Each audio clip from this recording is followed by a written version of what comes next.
Hello everyone, मी पल्लवी पवार. माझ्या पेजवरती चॅनलवरती तुमच्या सगळ्यांचं स्वागत आहे. सो आजच्या व्हिडिओ मध्ये आपण जे भेटतोय ते नवीन आयडियाज तुम्हाला त्याच्यातून घेता आल्या तर नक्की घ्या.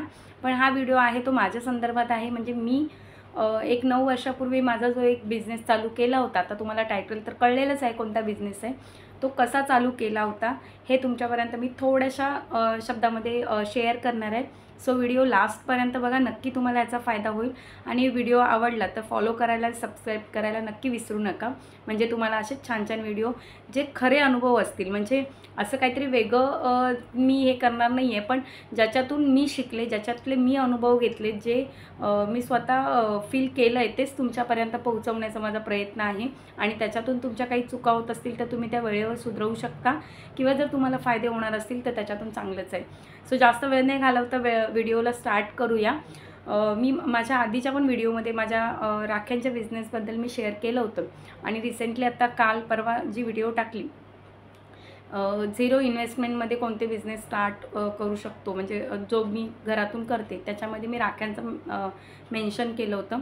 कारण की घरात बसून सगळ्यात पहिल्यांदा जॉब सोडल्याच्या नंतर, नोकरी सोडल्याच्या नंतर माझ्या आयुष्यात जो पहिला बिझनेस आला तो म्हणजे राख्या बनवायचा, ज्या रक्षाबंधनला राख्या लागतात. म्हणजे तुम्ही विचार नाही करू शकत की तो बिझनेस करायच्या आधी मला माहितीच नव्हतं की राख्या इतक्या प्रमाणात बनतात. म्हणजे आपण रक्षाबंधन करतो, आपल्याला असं वाटतं की हा काय, आपल्या घरात 2-3 भाऊ असतात, त्यांनाच त्या एकाच दिवसासाठी एकच फंक्शन असतो त्याच्यासाठीच तर राख्या यूज होतात, त्याचा एवढा मोठा बिझनेस असेल हा विचार पण आपण करू शकत नाही. पण ज्यावेळेला आपण ॲक्च्युअल त्या बिझनेसमध्ये पडतो त्यावेळेला आपल्याला त्यातल्या कळतात.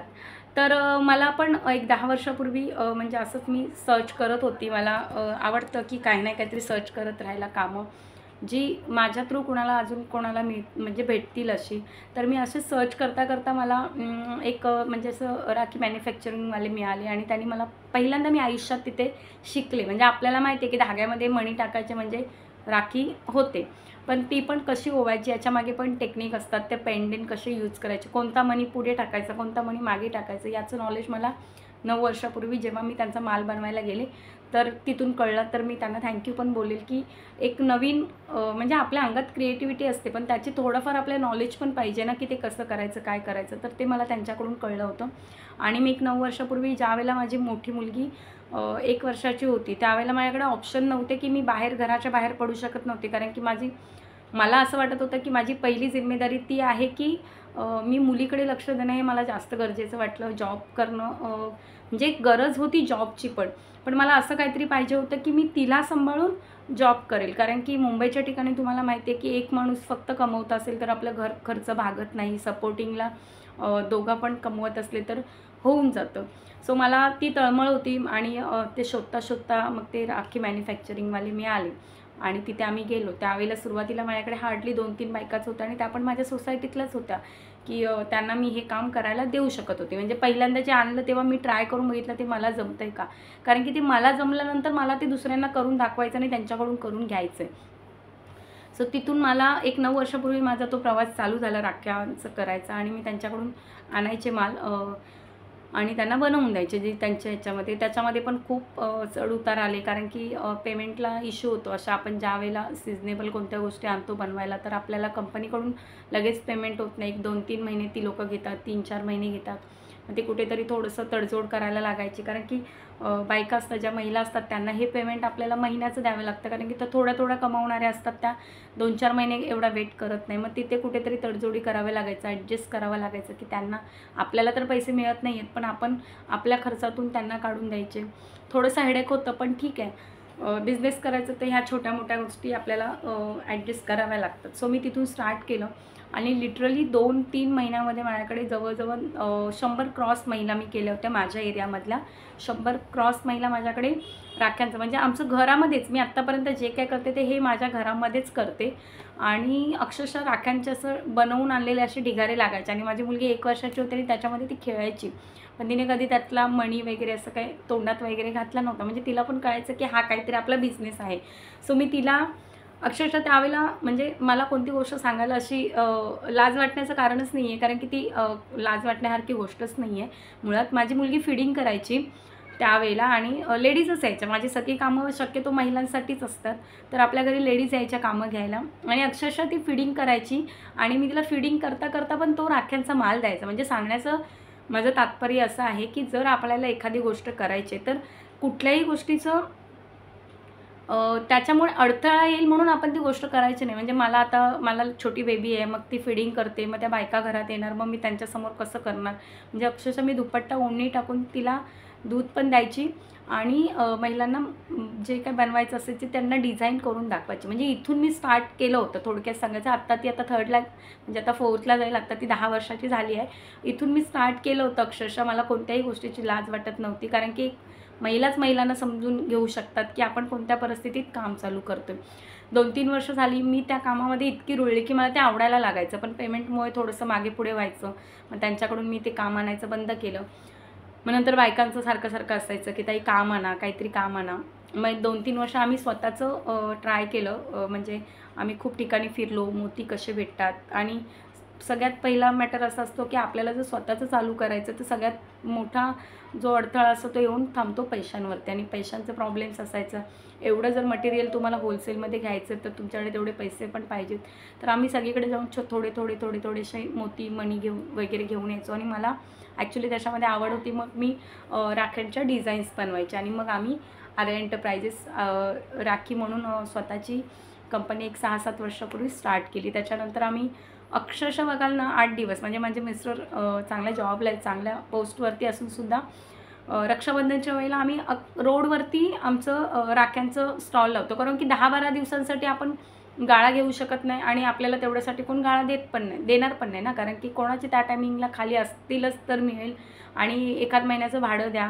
ह्या सगळ्या गोष्टी आम्ही त्या गोष्टींचा कधीच विचार नाही केला. रस्त्यावरती हातगाडीवरती पण आम्ही, म्हणजे माझे मिस्टर आणि मी, आम्ही राख्या विकायला सुरुवात केलेली. म्हणजे 2-3 वर्ष ते सुरुवात केलेलं. नंतर प्रॉपर रेट काढून आमच्या गावापर्यंत किंवा इकडे ठाण्यामध्ये जे छोटे मोठे कटलरीवाले असतात, नॉवेल्टीवाले असतात, त्यांच्याकडून होलसेलच्या आम्ही ऑर्डर घ्यायचो. म्हणजे त्यांना आम्ही माल प्रोव्हाइड करायचो. ज्या मालासाठी त्यांना मोठ्या मोठ्या मार्केटला मुंबईला जावं लागायचं, तो माल आम्ही त्यांच्यापर्यंत तेवढ्याच रेटमध्ये पोहोचवायला लागलो. म्हणजे प्रत्येक वर्षी आम्ही काय नाही काहीतरी त्याच्यामध्ये नवीन ट्राय करत गेलो.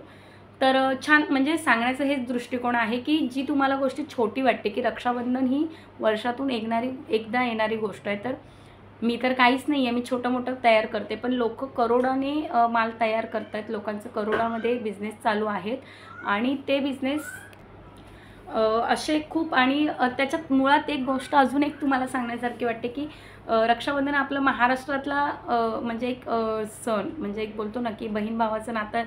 आपण रक्षाबंधन बांधून ते जे महाराष्ट्रात जास्त त्याला खूप हे आहे, बाकी सगळीकडेच आहे असं नाही मी बोलत आहे, पण जर तुम्ही बघितलं तर 99% याच्यामध्ये जे मॅन्युफॅक्चर आहेत, 90% म्हणजे आम्ही एवढ्या दिवसामध्ये सर्च केलेलं, तर त्याच्यामध्ये सगळे UP वाले आहेत. म्हणजे ती लोकं करतात, आणि ज्यावेळेला मी याच्यात उतरले तेव्हा ती लोकं मला बोलत होते, अरे तुम्ही पण करणार आहात, तुम्ही, म्हणजे डिझाईन मला बनवायला यायचं म्हणून मी याच्यामध्ये उतरले. कारण की याच्यामध्ये ओझं, म्हणजे अक्षरशः आम्ही बाईकवरून मुंबईवरून माल आणायचो, जवळजवळ 50-60 किलोचं ते गोण्या वगैरे असायच्या, आणि तेवढं मिस्टर माझ्या बाईक चालवायच्या आणि मी ते मांडीवरती घेऊन आम्ही तो माल आणायचो. म्हणजे एवढ्या लेवलपासून आम्ही स्टार्ट केलं होतं. असं जड होतं आहे, कसं आणायचं, बाईक करून कसा माल न्यायचा, अशा कुठल्याच गोष्टी नव्हत्या की त्या आम्हाला थांबवू शकत होत्या त्या टायमिंगला. म्हणजे प्रत्येक गोष्ट आम्ही जेवढे अडथळे येत होते तेवढे आम्ही पार करून पुढे जात गेलो. स्टोरी खूप मोठी आहे आणि व्हिडिओ खूप मोठा होईल, तर तुम्हाला जर पूर्ण डिटेल्समध्ये ऐकायचे असेल तर नक्की कमेंट्स करून सांगा की अजून तुम्हाला याच्यामध्ये डिटेल्समध्ये ऐकायचं असेल तर अशा प्रकारे चालू झाला आमचा बिझनेस, आणि आज 10 वर्ष झाली आम्ही याच्यामध्ये आहोत. आमचे दरवर्षी राख्यांचे 2-3 तरी दुकानं लागतातच, आणि बऱ्यापैकी, म्हणजे वर्षातून एकदा येणारा सण असतो, पण बऱ्यापैकी त्याच्यामध्ये चांगलं इन्कम होतं. आणि जर तुम्हाला कोणाला रक्षाबंधनला एक 7-8 दिवसासाठी स्टॉल लावायचे असतील, काही करायचे असतील, तर मला डायरेक्ट DM करा, आपण तुमच्यापर्यंत माल पोहोचू होलसेल रेटमध्ये. म्हणजे पकडा की 1-2 म्हणजे आता मी रेट पण नाही ते सांगू शकत, पण तिप्पट चौपट तुम्हाला रक्षाबंधनमध्ये त्याच्यावरती मार्जिन कमवता येतं. म्हणजे एखादं प्रोडक्ट आपण सेल करतो दुकानामध्ये तर डबल प्राईजने विकतो, पण राखी हे कसं आहे की त्याच्यामध्ये तुम्ही तिप्पट चौपट मार्जिन काढू शकता. डिझाईनवर डिपेंड करतं, तुमच्या विकण्यावरती डिपेंड करतं. त्याला बॉक्स पॅकिंग येते, बऱ्याचशा गोष्टी नंतर येतात. तर त्याच्यामध्ये मी ज्यावेळेला आमची पॅकिंग वगैरे चालू होईल त्यावेळेला तुम्हाला व्हिडिओ बनवून दाखवेलच, पाठवेलच. पण कसं वाटलं माझा रक्षाबंधनचा बिझनेस जो मी स्टार्ट केला, खूप फास्टमध्ये तुम्हाला सांगत गेले, कारण की व्हिडिओ मोठा आणि मला माहिती आहे तुम्ही शेवटपर्यंत बघत नाही. सो म्हणूनच सांगितलं की व्हिडिओ शेवटपर्यंत बघा, म्हणजे तुम्हाला कळेल की याची एंडिंग कशी आहे. छान आहे. आणि आता सध्या बिझनेस चालू आहे आणि आपल्याकडे मी याच्यावरती व्हिडिओ बनवणार आहे की ह्या आता सिंगल लाईनच्या चालू आहेत. मी सगळ्या डिझाईन आत्ता शो करणार नाही आहे, कारण की ते कॅटलॉग वगैरे बनवायचं आहे.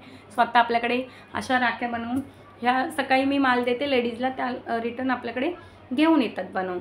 हे आपण मग ग्रोसवरती डझनवरती मी त्यांना पेमेंट करते. सो आता ऑलमोस्ट माल रेडी झालेला आहे, कारण की आता होलसेलच्या ऑर्डर घेण्याची सुरुवात झालेली आहे. सो कोणाला राख्यांमध्ये रक्षाबंधनमध्ये जर दुकान लावायचं असेल, शॉप लावायचं असेल आणि तुम्हाला बिझनेसबद्दल अजून काही जाणून घ्यायचं असेल माझ्याकडून, कारण की जे काय आहेत ते माझे अनुभवच आहेत, दुसऱ्यांचं काही कॉपी करून घेतलेले नाही आहेत. सो त्याच्यासाठी प्लीज मला DM करा, कमेंट्स करा आणि व्हिडिओ आवडला तर नक्की लाईक करा, जास्तीत जास्त शेअर करा आणि म्हणजे कमेंट्स करायला विसरू नका. आवडलं तरी पण कमेंट्स करा, नाही आवडलं तरी काय हरकत नाही आहे, माझ्या चुका सांगितल्यात तरी पण काही हरकत नाही आहे. सो कसा वाटला माझा बिझनेस डिटेल्समध्ये सांगायला गेलं तर खूप याच्यामध्ये स्ट्रगल झाली. 9 वर्षामध्ये खूप मोठा व्हिडिओ बनवेल. नेक्स्ट टाईम जर तुमची मला कमेंट्स आली याच्यावरती बनवायचं आहे तर मी नेक्स्ट टाईम याच्यावरती खरंच मोठा व्हिडिओ बनवून तुम्हाला पाठवेन. तोपर्यंत सगळ्यांना टाटा, बाय बाय, जय महाराष्ट्र.